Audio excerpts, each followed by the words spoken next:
Hey everyone, this is the Horror Connoisseur, and today I want to give you some great fortunate news that we all escaped a tremendously terrible nightmare. That being, Capcom wanted Resident Evil 7 to be a live service game with microtransactions. Reported by VGC, which was originally an interview with Jun Takahashi. Oh my gosh, let's take a look at this because this is mind-blowing to hear. I never thought this came to Capcom's mind. Let's see what led to this. I'm curious. Capcom originally wanted Resident Evil 7 Biohazard to be a live service game with online multiplayer and microtransactions. Its executive producer has revealed.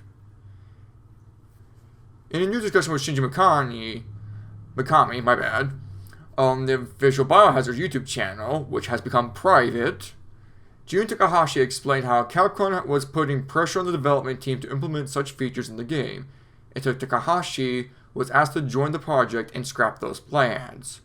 So we have you to thank. Thank you very much. The Resident Evil franchise would not be where it is if it wasn't for you. Let's continue. When we started working on Resident Evil 7, we went back to what is horror anyway? Discussion, Takahashi explained. That's a great question to bring up, especially if you want to go back to its roots.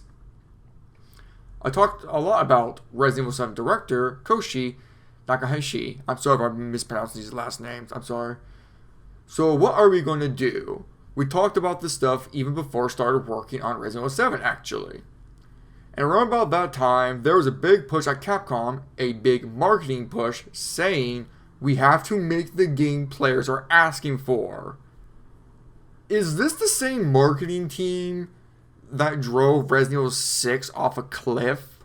Where it was less horror and they wanted to grab those Call of Duty fans, so they jam-packed it with pulse-pounding actions and set pieces and quick-time events? Is that why Resident Evil 6 became that way it is? Because this marketing team can't stop smelling their own farts? What? Capcom needs to fire these people. I feel like if they stay on the team and keep working on the marketing, they're going to just ruin Resident Evil again. Let's continue. So we were being told to make this, make that. It was really hard on the directors at the time. Online multiplayer this, downloadable content that, ongoing service game. Microtransactions make a Resident Evil game that ticks all those boxes. And that now brings the question is that what Resident Evil Versus is for? You know, that online versus competitive multiplayer game they're still working on and still have to release. I wonder if that's what it's for. That they were like, alright, fine, we can't have it in the main games. Let's have it be a spin-off. And you know what? Fine, whatever. As long as it's not a main title and they're advertising this is the next big step in logic for the Resident Evil franchise, then I say we're good. I don't know if Resident Evil Versus is going to be any good. Preferably, I actually would like Resident Evil Outbreak to come back because that was the best Resident Evil multiplayer game ever to exist.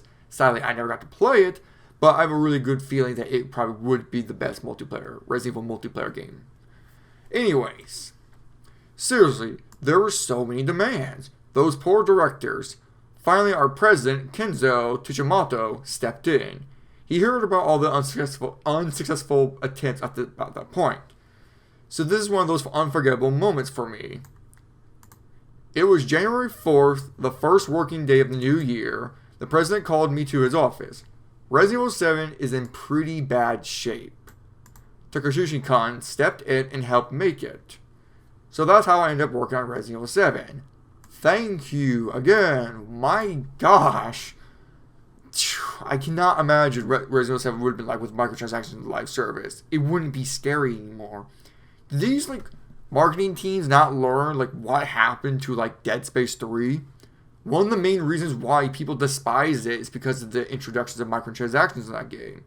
When you introduce microtransactions in a survival horror game, especially if it's pay to win, you break the horror. You could just literally stop the game anytime you want, or whenever you go to a bench, or go to the online store, and just buy all the resources you need. That breaks the horror knowing there's a cheap way out. I never once participated in this, and I never will. But geez, do these companies not learn from other mistakes? Ugh. It just blows my mind.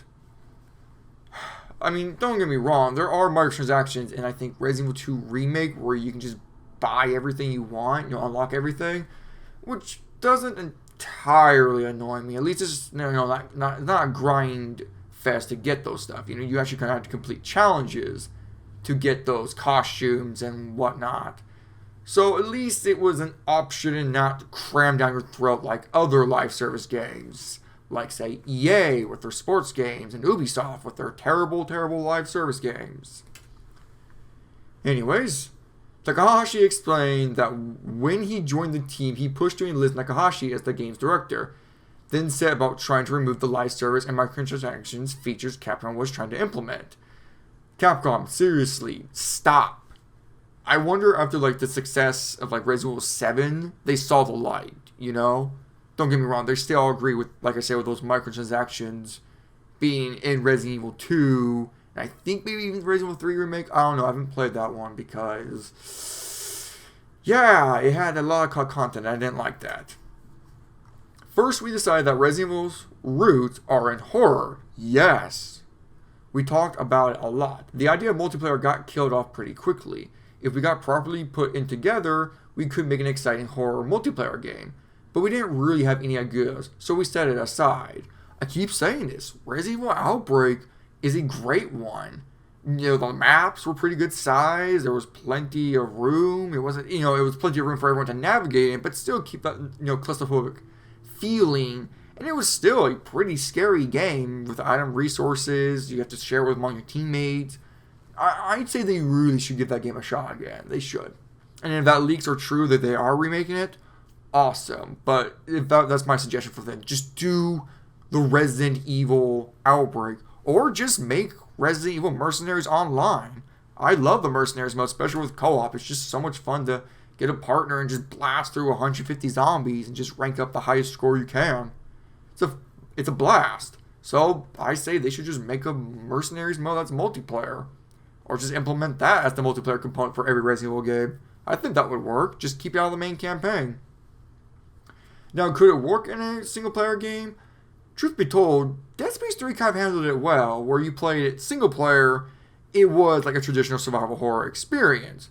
But if you played with a friend, it was a bit more action-paced. And I did like that. It's just a shame that overall the game itself was still more action-based. So I think there could be a fine line where it works. Resident Evil 5 did it well. Honestly, I liked Resident Evil 5's multiplayer, the co-op. Let's continue on. We went down the list, chopping them out, until we had marketing's worst nightmare, a regular old single-player horror game. That's what we ended up with. And that's why this interview is now private, because they probably did not like hearing this line. Oh boy, what a story. I seriously cannot imagine Resident Evil 7 as a live service multiplayer game with microtransactions. I'm glad 7 made them saw the light, and that's why they kept Resident Evil 8 and the remakes as a single player games with not much live service. Maybe it was set with microtransactions that aren't crammed down your throat. So I guess that must be the middle ground they came to. It's hey, we want microtransactions in our games. Fine, we'll put them in there, but we won't cram it down their throats, and it's completely 100% optional if they're lazy and they don't have any pride. Whew. What do you guys think of this story? I want to hear what you guys think about Capcom now hearing that, because I thought they changed for the better, but it turns out that they are a greedy company at heart still. Just not as bad when it came to 6. They seem like they're picking the right choices by keeping Resident Evil on mostly survival horror games and pumping out really great single-player content. So maybe 7 made them see that line. That's what is driving them. But then again, they still are trying with the live service with Versus. So yeah, I'm very curious what you guys have to say about this. Did your view of Capcom changed, or has it regularly just stayed the same? Well, leave your thoughts down in the comment section below, and I'll catch you guys next time. See ya.